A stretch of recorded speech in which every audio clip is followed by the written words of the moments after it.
अदालगुरियाव फैनानै मिटिं खालामनो मोननानै पार्टी वार्कारफोरजों एखेलगे मिटिं खालामनो मोननानै जोबोद गोजोननाय मोनदों आरो आं जिखिनि नुदों जोंनि पार्टी वार्कारफ्रा गासिबो थिगैनो दङ सेन्ट्रेल लिडार हक डिस्ट्रिक्ट लिडार हक ब्लक लिडार हक बा प्राइमारि लिडार हक खुब मोजां आरो आं आसा खालामदों फैगौ जितु एमपि इलेक्शन मंगलदै लकसभायाव जिहेतु बिपिएफनिफ्रायबो गेलेनाय जासिगोन बेफोरखौ नायोब्ला बिपिएफआ देरहागोन बे जाहैबाय ओमफ्राय क'क्राझार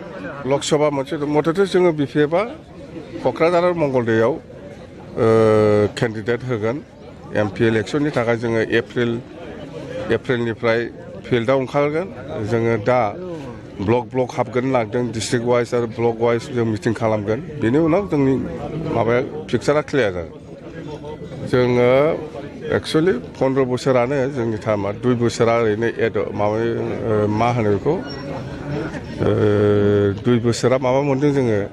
एडहक माने जास्ट बिटिसिखौ थिग थाक खालामनो थाखाय 2 बोसोर जोंनो जास्ट नमिनेटेड एमसिएलए होनानै जोङो खामानि मावनो मोनदों बिटिसिनि किसुमान अफिस बा किसुमान खामानि दंमोन बेखौ थिग थाक खालामगोन थाखाय बिनि उनाव फार्स्टआव इलेक्सन जादों फार्स्टनिफ्राय 15 बोसोर 20 सिम जों दङमोन 20 सिम बे 15 बोसोराव जों बहुद खामानि मावदों जोंनि खामानि मावनाया ओरै जोंनि केरेक्टारा खामानि मावनायनि केरेक्टारा आलादा बिसोरनि खामानि मावनायनि केरेक्टारा आलादा आरो बिसोर बे स्टाइलाव खामानि मावबाय थायोबा बिसोर देरहाया 2025आव जितु बिटिसि इलेक्सन जागोन बेहाय देरहाया जोंनि देरहानाया 100% सियर जानानै दं आरो जोङो जोंनि सुक्ति मथे बिटिसि सुक्ति मथे जोङो फ्राय इमप्लिमेन्ट जाजोब्बाय जोंना एयारपर्ट बिदोंमोन जोङो एयारपर्टखौ बानायनो हाबाय एयारपर्टआ चालु जाबाय नोङो गुवाहाटी रुपसि केलकाता बे कमिउनिकेट जाबाय दैलि दङ फ्लाइटआ इन्डिग'बो दङ एयार इन्डियाबो दङ मथथे खारो दा ओमफ्राय जोंना जाथाराखै होनना बुङोब्ला कार्बि आंलंनि बर'फोरखौ जोङो दाबो एसटिकरन खालामनो हायाखै 15 बोसोरनि गेजेराव खिन्थु आंहा आसा दङ बेखौ मोनसे समाव जों जाहोहैनो हागोन आरो बियो जोंनि जेनुइन डिमान्ड आरो मोनसेया जाहैबाय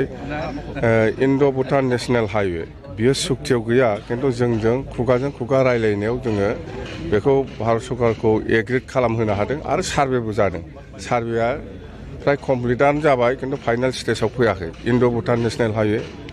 बे मोनसे दंबावो आरो जोंना निउ बङाइगावनिफ्राय भुटानाव थांनाय गेलेमफु थांनाय बेवहाय रेलवे ओमफ्राय क'क्राझारनिफ्राय गेलेमफु थांनाय रेलवे ओमफ्राय नैबे रङियानिफ्राय ओजों सानद्रुप जंखार रेलवे बेफोर जोंनि रायलायनायाव जानाय आन्डारस्टेन्डिं बुझाबुझि बेफोरो सार्भे जागासिनो दं दा बेफोरखौ नोंसोरो ओरैनो जादों साननानै लानो नाङा बियो अटल बिहारि बाजपेयी दाङ'रिया जेब्ला प्राइम मिनिस्टारमोन भारतनि बे समाव जाजोबनाय रिटेन गैया खिन्थु बियो बिराद मोजां आल'सनानि गेजेरजों बे सार्भे जादों रङियानिफ्राय सानद्रुप जंखार बे रेलवे बे सार्भे जागासिनो दं नोंसोर मिथियाखै ओमफ्राय क'क्राझारनिफ्राय गेलेमफु भुटान बेबो सार्भे जागासिनो दं जागोन 5 बोसोर 10 बोसोर उनाव बेफोरो खामानिया आराम्भ जानो हासिगौ ओमफ्राय जों मावनो हायिया बेफोर आरोखि बेफोर थालांबाय आरो जागोन बेबो कार्बि आंलंनि थाबाय सुक्ति हिसाबै जों दा बेफोरल' आरो जों जुदि